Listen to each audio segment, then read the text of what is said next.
Hello my besties, welcome back. So today we have another wrap up, and guys, I'm not gonna lie, I love my wrap ups because it literally gives me a refresher of what I read during the month. Because when I was going through writing my little thoughts about it in my Notion document for today's video, I was like, half of these books I don't remember being this month. I thought it was in March, I thought it was last month. April was such a hectic, crazy, amazing month for me, so we're just gonna jump right into it. I was in Europe for the first 2 weeks of April, so a lot of the first half of the month was no reading whatsoever because I was just exploring the Netherlands and Florence. But when we got back into reading. It's gonna be a little all over the place, but that's okay because it's gonna be fun and we're just gonna have a great time. Flawless by Elsie Silver was a 4.25 stars out of 5. I finally get the hype. I'm so glad that I can understand the hype around this book and this series because I absolutely adored it. So many people were telling me that I was gonna love it, but for some reason I just kept on putting it off because I had so many other books on my shelves that I wanted to read before this. But I don't know why. I don't know why it took me so long. Don't come at me, please. This is just so good. I honestly thought all of Elsie's books were cowboy romances. This is a cowboy romance right here. The last Elsie book I read was Off to the Races, and I was a little put off by that. It was a little underwhelming for me, but I have to keep on remembering that was her first book that ever came out, so you kind of just see the gradual growth. This, I don't know why I doubted her. This did not disappoint. This is just such a classic Elsie book. Everyone's telling me I'm gonna love Heartless, so naturally I went out and got Heartless. So now I just have the next one locked and loaded because this was just like everything I needed and more. She's such a comfort author to me. I can get through her books so fast. They just feel nice. They feel comforting. They feel like home. In this book, we're following Summer, and she's assigned to, I don't know if I'm pronouncing his name right, Rhett. R-H-E-T-T. Rhett? And he is a bull rider who has gotten in some trouble with like the general public because he doesn't care what people think. He does whatever he wants. So Summer is his agent's daughter, and she works in like the agency, and her dad assigned her to go essentially babysit him on his family farm because his season is not necessarily over, but he's going home to the family farm, and there she literally just babysits him. And it's forced proximity. She becomes so close with his family, and it kind of just goes from there. But like, guys, it's just so good. And I know that my descriptions aren't always the best, but it's just so good. Please go read it. I love it. I love Elsie Silver. Like, so good. Don't ignore the hype around the Chestnut Spring series because I did, and I regret it because this is amazing. Our Infinite Fates by Laura Stevens was a 4.25 stars. I ate this up so much. This is my first book of the month book where I'm like, thank God that I finally got a good book of the month book that I'm utterly obsessed with. This was insane. I had no expectations going in other than people said it was like an Invisible Life of Addie LaRue book, like it gave the same vibes. It definitely does.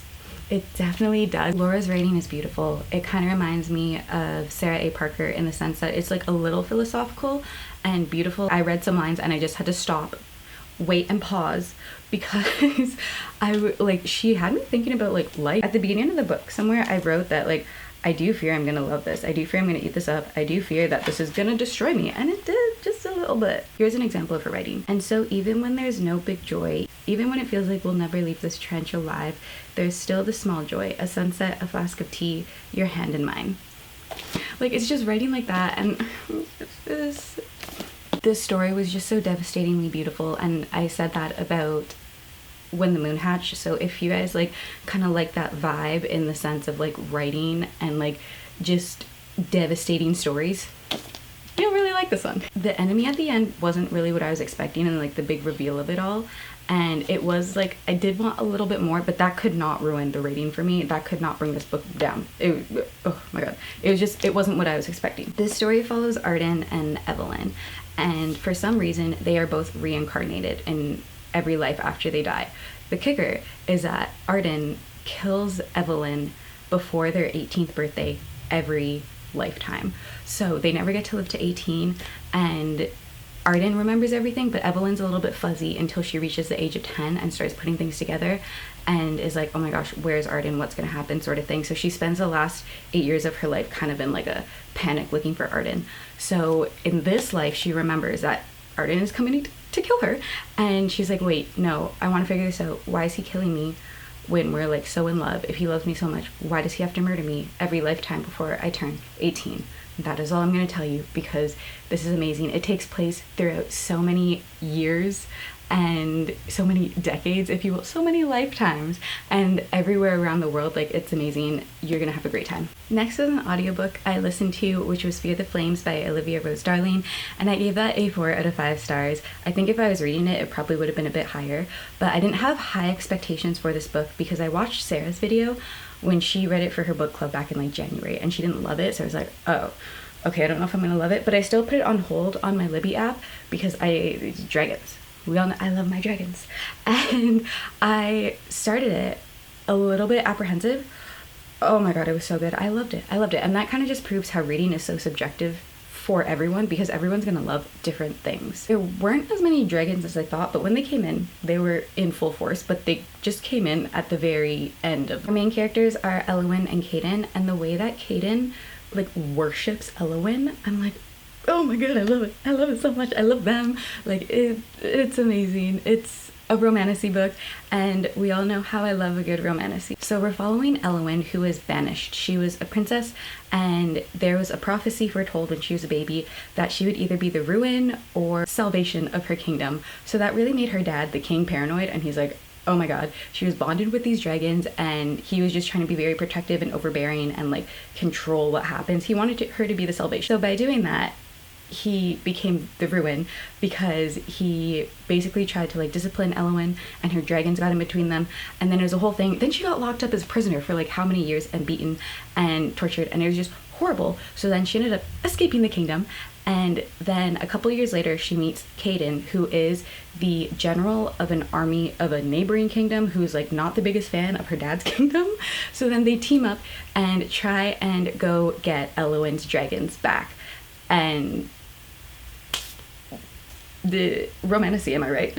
Emily Wilde's Encyclopaedia of Faeries. I gave it 3 out of 5 stars, which is really sad because I thought I was gonna love this, but I also do want to reread this book when I'm in the right mind space, because I read this while I was in Europe, and I didn't give a lot of time and dedication to this story like I feel like it deserves, because I was just running around everywhere. I was on planes, I was on boats, in canals, like I was doing everything. So I think I should have taken a romance with me, another romance with me, instead of a fantasy, because the whole general idea of this makes me so excited. I just don't think I gave the proper amount of time and care to this book, which is definitely on me. I was honestly kind of expecting the vibe of ACOTAR, because Faeries, again, my assumption, bad me. A lot of it took place in the real world, so that kind of got me, or like threw me off. And when I found out that Emily was a normal person and she's just like a scholar, I was like, wait, what? I thought she was a fairy. I'm gonna attempt to tell you guys what this is about, but honestly, don't quote me, because again, I was just doing everything, and this book was kind of low on the priority list. So let me see if I cannot butcher this, but this is about Emily, and she is a scholar, and she goes to Iceland, Greenland, somewhere up there, and I think somewhere very north, because it was cold. And she's writing, or like doing this study on fairies and a paper and like an encyclopedia. I think she's doing something scholarly with fairies, and then her rival, but like also her only friend, Wendell, comes to join her, and she's like, don't, you're so annoying, you're gonna like ruin this all for me. But he's like, no, I honestly just want to help you. So then they kind of go from there, and then she discovers some things about Wendell and the fairy world that just like put her in big danger. That's the best way I can describe it from what I remember. A Romantic Comedy was a book club book that I read for my book club with Christy Perry and Noor, and I give this a 3 out of 5 star, only because the beginning got me, and then the rest of the book really slowed down. And this gives like huge Saturday Night Live behind the scenes vibes, because our main character Sally is a writer on somewhat of like a late night comedy show that happens every week, and they have special guests, so it kind of gave like big Saturday Night Live vibes, and that's why I really liked it, because I've never read anything like that. But then that was only the first chunk of the book, and then the last like middle to end kind of slowed down for me, but that was like the romance part, like where the couple came together. But I didn't really love it because then they were in COVID, so I'm like, you go from like 100 to 0 very fast, which isn't like a bad thing, but it wasn't my favorite. I honestly don't have much to say about this one because it doesn't hold a lot of memory in my brain, because I didn't love it as much as I thought I would, but that's okay, because reading again is subjective. So basically, Sally is a writer on the late night owls or something, that's what the show is called. And she ends up falling for one of the musical guests slash like hosts that they have. And you see their relationship develop as she's working and like helping him with his skits and like rehearse to be on the show. And then they have a falling out and they don't talk for 2 years. And then they start emailing each other during COVID. And that's kind of where their relationship picks back up. And that was like supposed to be the fun part. But I just didn't really vibe with it, because you go from like rah, rah, rah, rah, rah, late night, doing everything, da, da, da, da, no sleep. And then you're like, COVID. It was really fun though. I did have a great time reading this. I feel like when I say like negative things that I didn't like about the book, I'm like, no, but it's still really good. Like, still read it. But those are my thoughts. This one surprised me. I also read this while I was in Europe, and it was The Friendzone by Abby Jimenez. And I give this book a 2.5 star. Hear me out. First, because it is like one of her first published books ever. So you kind of see the growth, which I do appreciate. I do like doing that. It also kind of bums me out sometimes, because I'm like, I didn't love it as much as I love the last like Abby Jimenez book I read, which is okay, because you're going from like her most recent to like her oldest. See the growth, which is really fun. There were two main things I did not love about this book, and one was the main character because Kristen just like annoyed me so much. And one of the main conflicts in the book was no communication. Like, you couldn't even have a lack of communication because she didn't communicate. She kind of just made the decision for herself and I think Josh before she could even tell Josh what was going on. And I don't know, that annoys me. Okay, like ugh. And then the other thing was the plot twist at the end.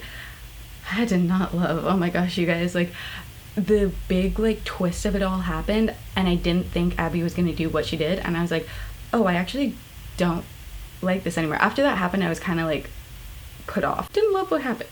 I can appreciate it, didn't love it. This one follows Kristen, and she is planning her best friend's wedding, and she ends up meeting the best man, which is Josh, and they have a horrible first impression of each other, but now they're stuck together for like how many weeks planning this wedding. And Josh is the main love interest, so they do have to spend a lot of time together planning this wedding. And then Kristen eventually, I think, hires him as her carpenter for her side business. Or her main business. I think it's her main business. For a lot of the book, I thought she was a firefighter because her best friend is a firefighter and Josh is also a firefighter. But I actually think she's a business owner. See what I mean by like this just wasn't my favorite Abby book, but that's okay. Lastly, we have You're a Badass at Making Money. I also gave this book a 2.5 stars because I'm just not a big non-fiction girly, which is fine. So that's why I'm like, I want to try something new and see if I like it. Didn't love it. There are a lot of things that like her mentality and her way of thinking I just don't agree with, which is so fine because everyone has different opinions and thoughts when it comes to money. But I did love how a lot of her book was talking about like how you can use universal intelligence and like believing in yourself and believing that it's going to happen and apply that to money. I feel like I took away that concept from the book and just applied it to other areas of my life. So like YouTube or social media or like content creation, or even just like being more confident in yourself. That part I liked. The money part of it all, I was kind of like, okay, I have different ways of thinking when it comes to money and making money and things like that, which is totally fine. But I don't have much to say on this one either, just because it didn't take up a lot of brain space in my head. I'm glad that I tried it though. I am glad that I tried something new, because when it comes to money and just nonfiction books, money and nonfiction books, two separate concepts, two things that I'm not like huge fans of thinking about. I'm glad that I tried it. So that is it, you guys. Thank you so much for joining me today. I feel like today's gonna be a little bit shorter of a video just because I didn't have much to say. This month was like my first month where I didn't have a 5-star book. Surprised, are we? Kind of, but I got really lucky with the first 3 months of the year. So I will take it. I will take what I can get. I was in Europe, so honestly that will make up for it. Hope you guys had fun listening to me yap today. I had fun talking about all the books. I hope that you guys have a great rest of your day, and I will see everyone in next week's video. Bye guys!